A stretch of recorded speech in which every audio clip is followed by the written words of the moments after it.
uri mu rukundo n'umuntu canke ufise umuntu mukundana, mufise uko mubayeho mu rukundo rwanyu, rimwe murashwana, yego urukundo niko rumeze. Baca umugani mu kirundi canke baca umugani ngo ntazibana zidakomana amahembe.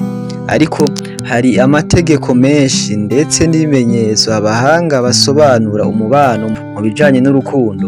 Umubano mubi cane ushobora kwonona ivyiyumviro vy'abakundana, kandi uru rukundo rukaba rufise ibimenyetso, kandi iyo ivyo bimenyetso bigaragaye muri urwo rukundo, hakaba hariho impamvu nyinshi zizotuma abo bantu bakundana batandukana, canke urwo rukundo naho rwoba rurerure canke rukamara igihe kinini, ruzosiga ibikomere.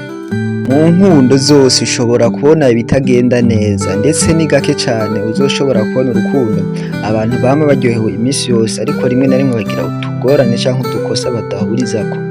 Ariko nashaka ndakubwire nti niwabona urukundo rwawe rurimwo ibi bimenyetso, uzomenye yuko urwo rukundo ataho uri bushike canke ruzovyara ibikomere, tutibagiye no kubabaza umutima.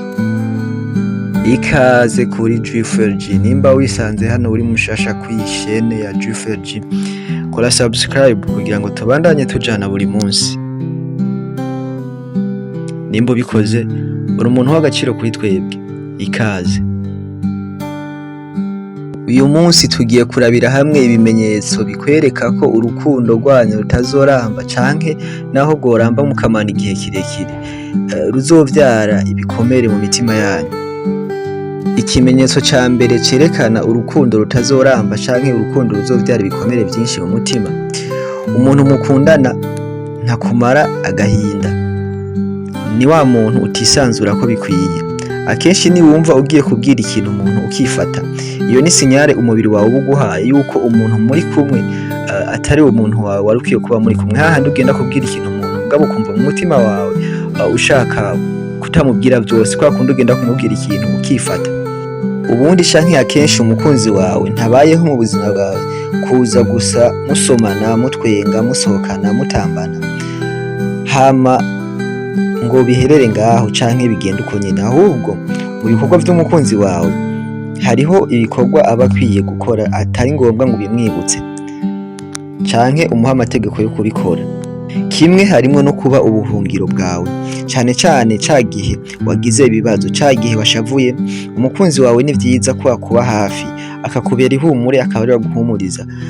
Kwa kundi wa wahomvye canke wagize ikintu kikubabaza, canke wabuze umuntu muri famiye, arashobora kuza akakuba hafi. Canke iyo wahuye n'ingorane ukicara ukamuganiriza, ukamubwira ati bimeze uku, ukamubwira vyose ataco bisigarije. Yamara iyo umuntu wita umukunzi wawe ivyo vyose atavyo yitayeho, menya ko urukundo rutazoramba. Niruramba naho uzogusigira ibikomere, kuko aha niho kenshi niho havuka bamwe twita ababesti. Ugasanga umuntu murakundana ariko afise umuntu abwira ibintu vyiwe, wowe no kuza gusa mugakora urwo rukundo, hanyuma ibisigaye akagenda kubibwira umwe bita ababesti. Ikimenyetso ca kabiri kizokwereka yuko urukundo rwanyu rutazoramba canke naho rworamba rwokuvyara ibikomere, ni ca gihe umukunzi wawe atemera ko ufasha umuryango canke inshuti zawe za hafi. Nimba ufise umuntu mukundana ariko akumva ubufasha n'ibintu vyiza vyose bigomba guherera kuri wewe gusa, ata mugenzi wawe canke famiye yawe, bizotuma umugenzi wawe iyo agize ikibazo kurya wogenda kumufasha canke ukagenda kumukorera service canke ukamuha amahera, atabikunda canke bigatuma mushwana. Akenshi iyo mukundanye n'uyu muntu haragera igihe ukabirambirwa, ukumva umenga akubereye umutwaro. Rero ibi ntibishobora kumara igihe kirekire, utangura kumwikuramwo buke buke, ugasanga mwahebanye. Canke ukabikora akakubwira ati ibintu narakubujije kabiri gatatu ndaguhevye. Byose bibaho. Ikimenyetso ca gatatu ni wa mukunzi akunda kugutuka. Ufise umuntu mukundana ariko yamakubwira amajambo, rimwe na rimwe akakubwira ariko aratebura, ariko ugasanga ariko akubwira ibintu menga si vyiza kuri wewe. Kwa kundi umuntu mukundana aba ariko arakwigisha ikintu, hama cakunanire kuzamangwasha wewe ngo ubwenge ufise sinzi iyo buri, ngo canke wewe sinzi uko kumeze, oya ngo ashangu nakundanye n'ikijuju kweri. Kwa kundi imana kumura blaga. Akenshi ushaka kumenya ingene abantu bagufata, uzokumvirize amajambo bakubwira ariko baragufitinisha, kuko hajya niho ukuri kuba guhagaze.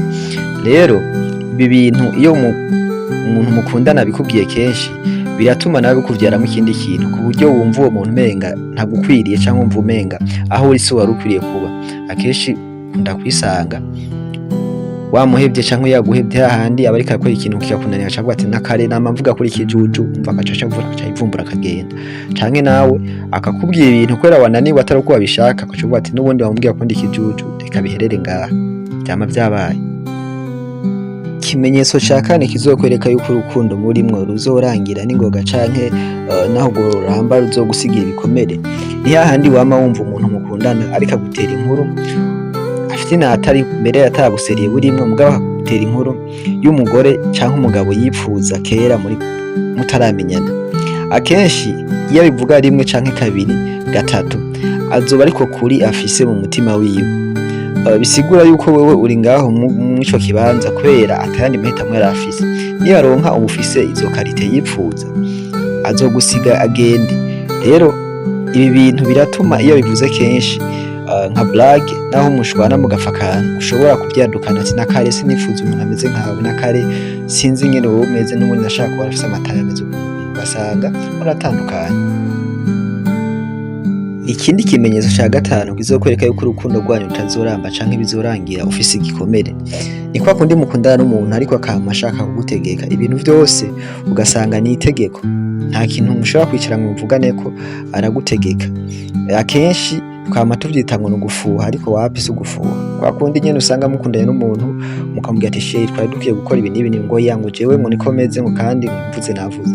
Akenshi uzomwihanganira canke azokwihanganira nimba ukora ivyo bintu, mugabo mu nyuma azogira igihe akurambirwa avuga ati none jewe antegeka nkande canke kubera iki jewe bimeze uko, hanyuma usange murabahebanye canke usanga araguhevye. Nuko bimeze nico n'ikimenyetso cerekana yuko urukundo rwanyu ruzogira gute rutazoramba. Ikindi kimenyetso ca gatandatu ikizokwereka yuko urukundo rurimo canke umuntu muri kumwe mutazorambana, ni ca gihe ukundana n'umuntu mugabo akama gutora amakosa canke akama gutora amadefu, ata kintu na kimwe wokora kugira umushimishe, canke naho wa wundi usanga atigera aryohererwa isura yawe canke uko uteye, kwa kundi mwaba muhura ukumva gushira ingura iyo mishatsi canke ukumva avuze ati shura ayo mano yawe kwera ca mano yawe wapi, canke shashira uri muremure cane murume ugomba kunsumba canke ngo wavyibushe cane. Muri make ni wa muntu atuma wamufise complexe y'umubiri wawe, wa muntu atuma utaba siri yawe umubona umenga hari abandi ico bakurushije, mugabo murakundana mugabo usanga ariko akubwira ibyiza by'abandi bakobwa abona hanze ariko ntariko avuga wewe.